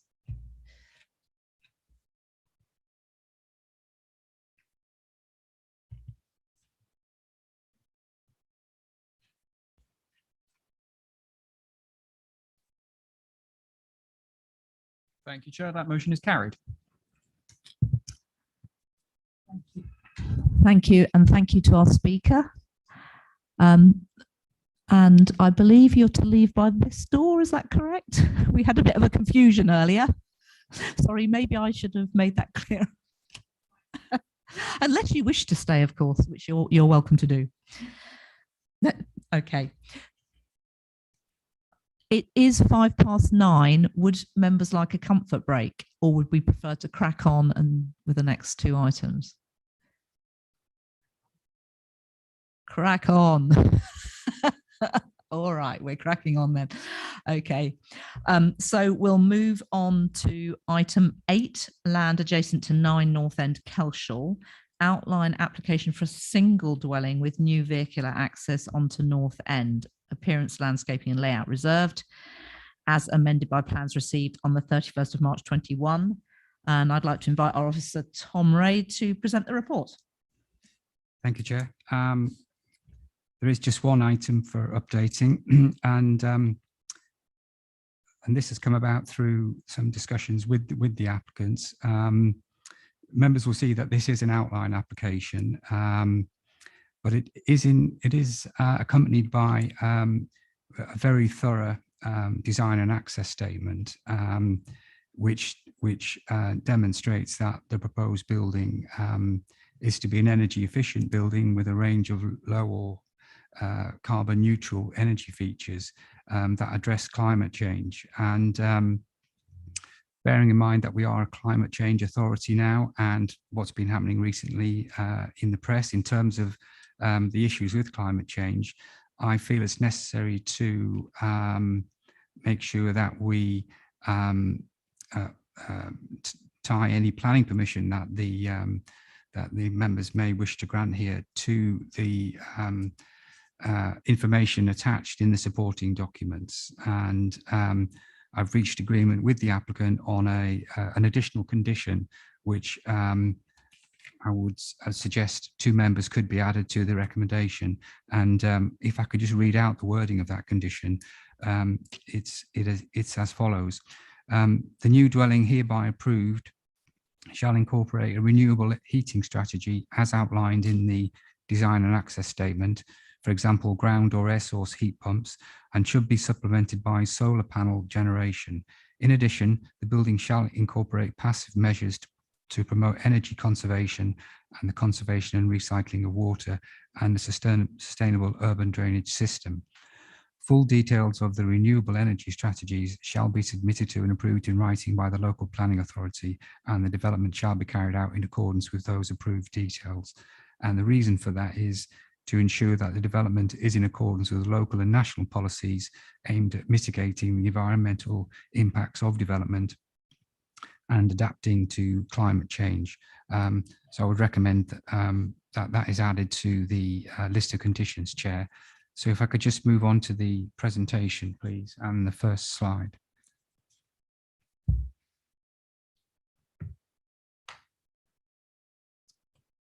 So the application site is shaded there in pink. It's the side garden effectively to number 9 North End Kelshaw, although within the ownership of the district council. The site is within the rural area beyond the green belt, but within the defined settlement boundary of Kelshaw as a category B settlement in the emerging local plan. Next slide, please. This is the site itself, garden land with quite a substantial landscaping on all of the boundaries to the south, to the east, and to the site frontage as well. Next slide, please. Again, this is the application site. You'll see number 9 on the right-hand side there. Next slide, please. Again, a more detailed view of number 9 and the extension to that property, which faces the application site. Next slide, please. This is the site frontage to number 9. In fact, the site frontage is just to the left, but this is just showing the existing access arrangement to that property. Amended plans have been received, and we can see the layout in a moment, which moves the access to the new dwelling slightly to the left, as you see on that photograph. Next slide, please. This is the actual site frontage. There's a slight break there in the foliage, and the new access will be coming in at that point. Next slide, please. Again, just a view from the main road there, looking across to the site. Next slide, please. This is the site plan showing the general position of the new dwelling centrally within the plot, with the access to the bottom right-hand corner. That has now been agreed by the Highway Authority. Next slide, please. Again, that's just the location plan. Next slide, please. This slide shows you the street scene, in effect, showing the position of the dwelling and the scale of it. It's no higher than the existing properties in this part of the road, and you'll see that the dwelling has a sort of a cat slide roof, which is aimed at reducing the bulk of the dwelling, although the appearance of the dwelling is reserved for further consideration. Next slide, please. And this shows the potential impact of the dwelling in terms of the building research establishment guidance, and the dotted line to the top of the plan there is the 25-degree line of obstruction, which is normally taken as an acceptable level beneath which development is unlikely to have an impact on any adjoining property. So you'll see the outline of the dwelling there, and it's under the 25-degree line. Next slide, please. And these are the proposed floor plans of the dwelling. It's shown here indicatively to be a 4-bedroom dwelling with an integral garage. Next slide, please. And I think finally, this is just further indicative elevations of the property. As I say, though, this application is in outline only, seeking the means of access and the height of the dwelling, but all other aspects of the dwelling are for further consideration at the reserved matters stage, should members decide to grant permission. I think that's the last slide, Chair. Sorry. I think there's 2 more, actually. This is taken from the design and access statement, and again, it's just indicative, but it shows the designer's thoughts on a contemporary approach to the building, with a number of modern materials and sort of methods to reduce solar gain. Next slide, please. And this is the front elevation showing the hard standing at the front of the property. I think that's the last slide, Chair. Yeah, thank you very much. Thank you, Tom. Do members have any questions for our officer, clarification questions? No. In which case, I'd like to invite our speaker tonight, Michael Collins, to come and speak in support of this application. You need to sit in front of the one with the red, which is the right micro, the one that's on red. Yeah. Okay. And you have 5 minutes to address the committee. Thank you for the opportunity to speak. I'm the agent acting on behalf of North Hertfordshire District Council.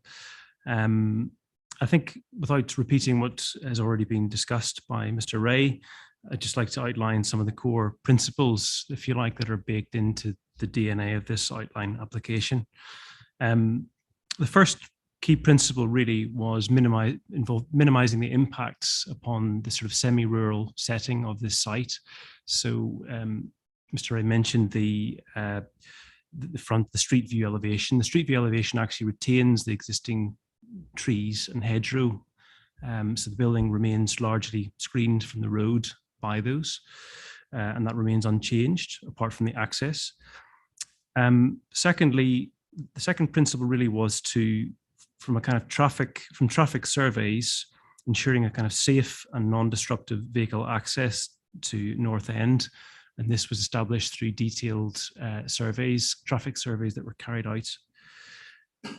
Thirdly, the proposals aimed to avoid impacts on neighbouring properties, in particular number 9. As was mentioned, the rights of light and BRE light guidance was used to shift the massing of the building away from the properties on that site and ensure that there's no loss of amenity, but also that the principal elevations are looking towards the southwest and not directed towards other properties. Finally, the key point really was to establish the principles of an exemplar home.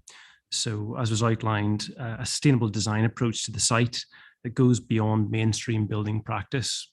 So, through the integration of renewable technologies and passive design principles within the house itself, prior to considering the addition of things like renewable heating sources. Finally, I think this kind of style of the house really was aimed to, through extensive research, aimed to create a rural house type that relates in a modern way to the sort of history and character of agrarian buildings in North Hertfordshire. I understand the council will be marketing this site for sale as a self-build plot.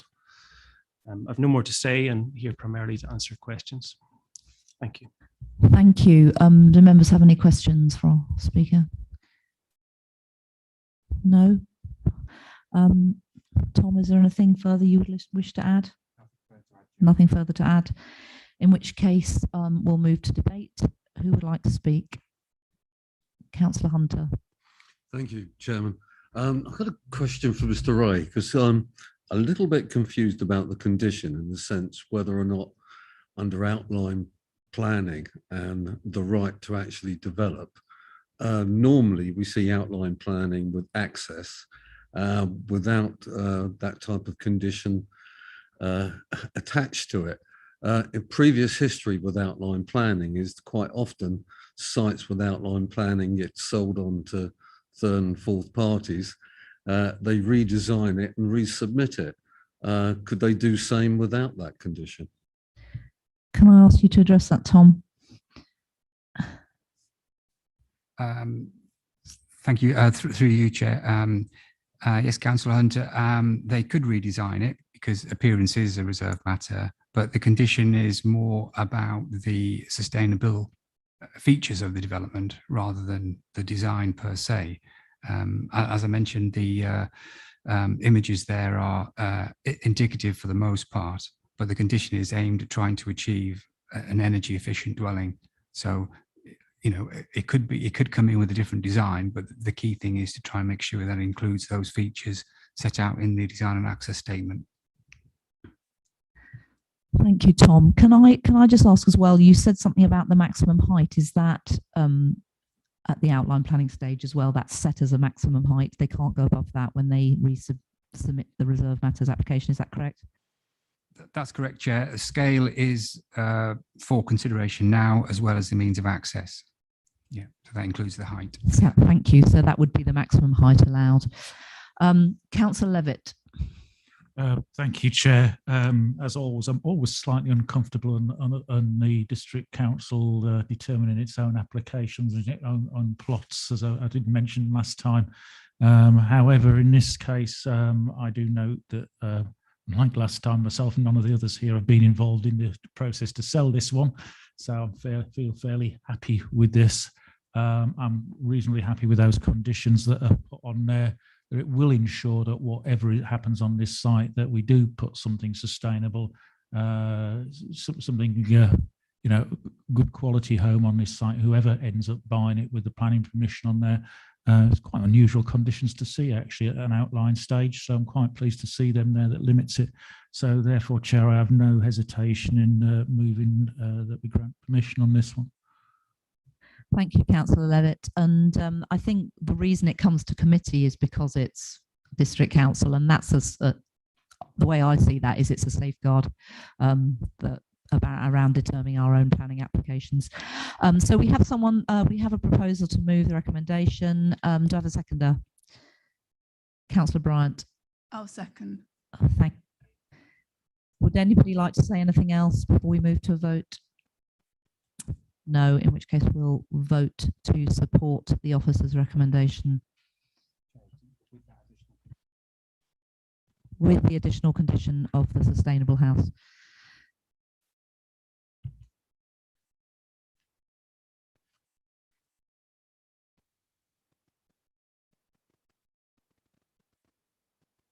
Thank you, Chair. That motion is carried. Thank you, and thank you to our speakers. You're free to go if you wish. Please leave by this door. So we'll move to our final item, which is number 6, land to the east of Bedford Road and west of Old Arameric Manor, Bedford Road, Ecofood. Erection of 144 dwellings, new vehicular access onto Bedford Road, associated garages and car parking spaces, public open space, landscaping and attenuation areas. I'd like to invite Tom to present the report. Thank you again, Chair. And again, apologies, there are a few matters of updating for the members. Firstly, I've received a further document from the agents regarding the construction traffic route to this site. And this shows the authorised routes to the site from the main road network, including the A600 Bedford Road and from the north from the A507. That document has been passed on to the Highway Authority because up until this evening they were still maintaining concerns with that. They've confirmed they're happy with the construction traffic plan, and accordingly I've added that document to the wording of condition 18 in the recommendation.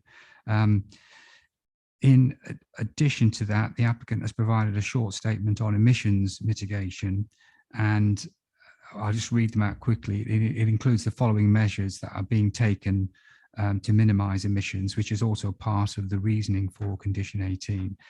And that concerns the timing of deliveries being outside of peak traffic periods, switching off of heavy goods vehicles engines during the unloading on the site, and no idling of engines during construction, and the sourcing of significant proportion of building materials from local builders merchants, so reducing the need to travel, and encouraging contractors to provide car sharing facilities where possible.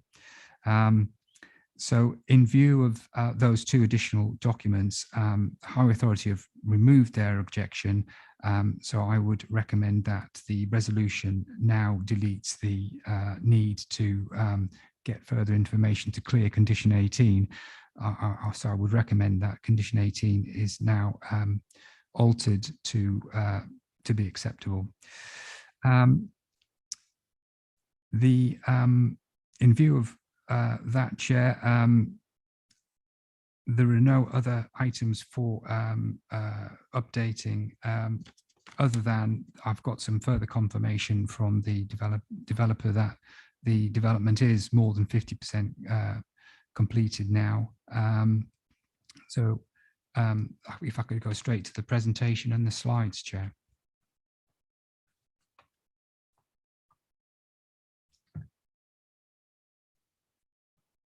First slide, please. So this is the application site, 144 dwellings in total, located in the rural area beyond the Greenbelt, just to the south of Lower Stondon and Henlow. And this happens to be the road adoption plan, but it's just a good indication of the scale of the development. All of the development, you see the green in the centre of the site. All of the houses to the left-hand side of that green have been built, and work is at quite an advanced stage now on the right-hand side of the site. Next slide, please. This is some photographic examples of the existing properties on the site. Several of them are already occupied. These particular ones are terrace of dwellings and you can see from that photograph the electric vehicle charging units on the front elevations of all of those dwellings. Next slide, please. This is the site entrance off the A600 Bedford Road. As you say, it's quite advanced, this part of the site. Next slide, please. And this is taken looking northwards along the Bedford Road and the main site entrance. Next slide, please. This is the access, the public footpath number 1, which is on the south side of the site. And this was the footpath that was being used to access the site at the early stages of the development. It's not only a public footpath, but it also provides access to dwellings further along the track.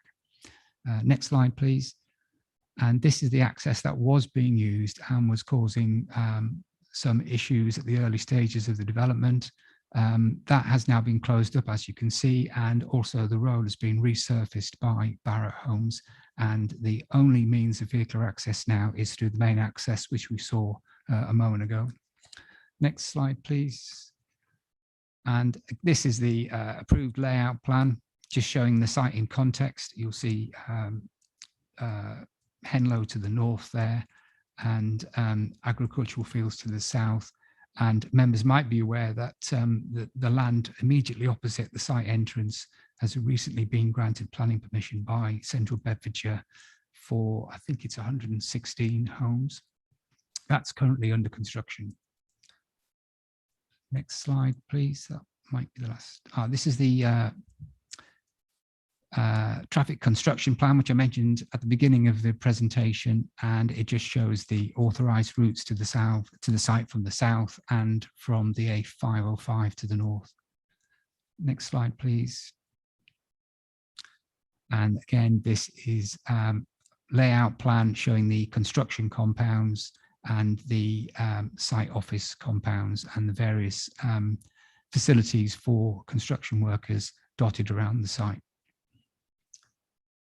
It also shows the no right turn at the site entrance. You'll just see on the left-hand side of the plan there on the Bedford Road, vehicles are meant to go past the site if they're travelling from the south up to the roundabout, which is just in the village, come back down and enter the site with a left-hand turn.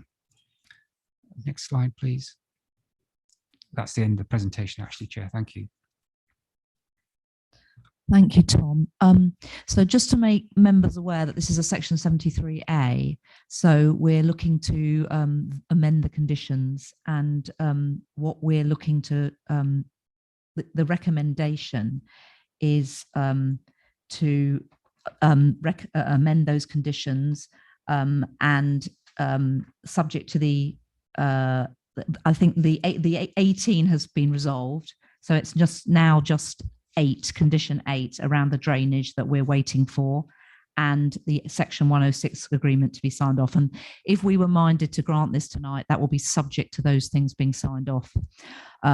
So it's about amending the existing conditions to allow this site to go ahead, to continue. And just important point, there's quite a lot of affordable housing on this site. So I just wanted to make make that point before we move to debate. So would anybody like to speak?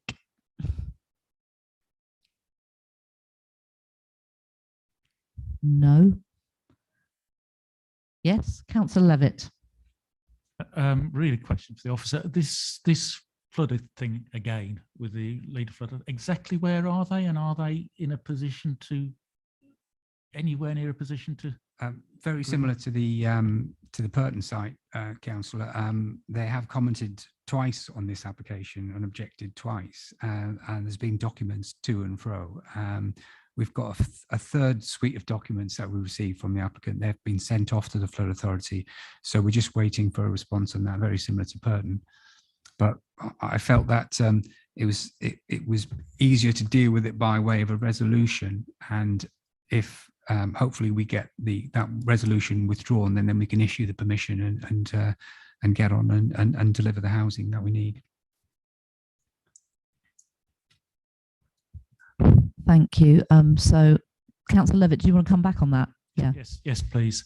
So, what happens if they can't agree, bearing in mind the degree of completion on this site? I know it's a fairly rhetorical question, but it sort of relates to the one we started off with, because we got in a different order to what I was expecting tonight. So it's an important question and one I've asked. Tom, would you mind responding? It's a very technical area, and I'm not expertise on flooding, but there are some elements of the drainage strategy that the authority are happy with, but it's all about the amount of water leaving the site into the drainage network, litres per second, that kind of thing. It's quite a technical point, and I can't really put much more detail on than that, but I think it is capable of resolution. They have consultants working on it, and we expect that to be resolved. Yeah. It sounds as though we're optimistic. If not, they're in breach of planning. So let's hope it's resolved. Okay, Councillor Hunter. Thank you, Chairman. Mr. Ray's answered the questions that I was going to ask, and I'd like to move the officer's recommendation with the amendments. Thank you, Councillor Hunter. Do we have a seconder? Councillor Derbyshire. Would anyone else like to speak or raise any issues? No. Okay, let's move to the vote then.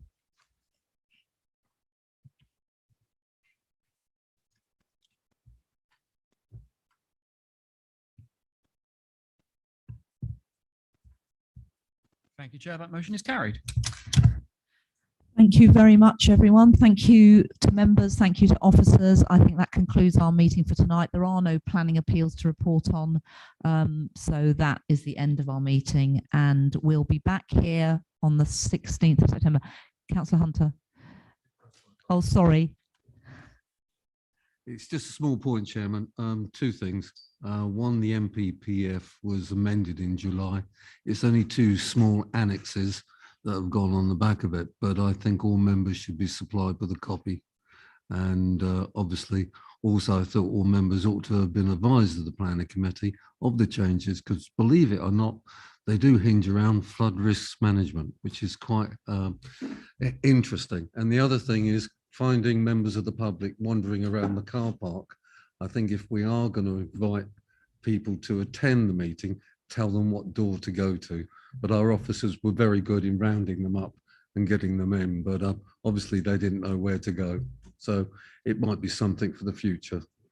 Okay, I think that's a fair point, that members of the planning committee should be notified if there are changes to the MPPF, but I wouldn't want to cut down more trees than we need to. So maybe we can be circulated by officers with those amendments. Yes, electronically. Electronic copies and so forth. Thank you very much. The 16th of September is our next meeting. Oh, I've got no. No, I was just say I am on leave this week, but I will be back next week and I'll organise that, Councillor Hunter. Yeah, Nurana's on leave. I mean, she's a figment of your imagination tonight. Okay, I won't be here at the next meeting, so I wish you all well. And Councillor Ngwala will be stepping up to the chair, I hope. She's looking at me. So good night. Without further ado, have a good evening, what remains of it, and I'll see you at a future meeting sometime. Bye.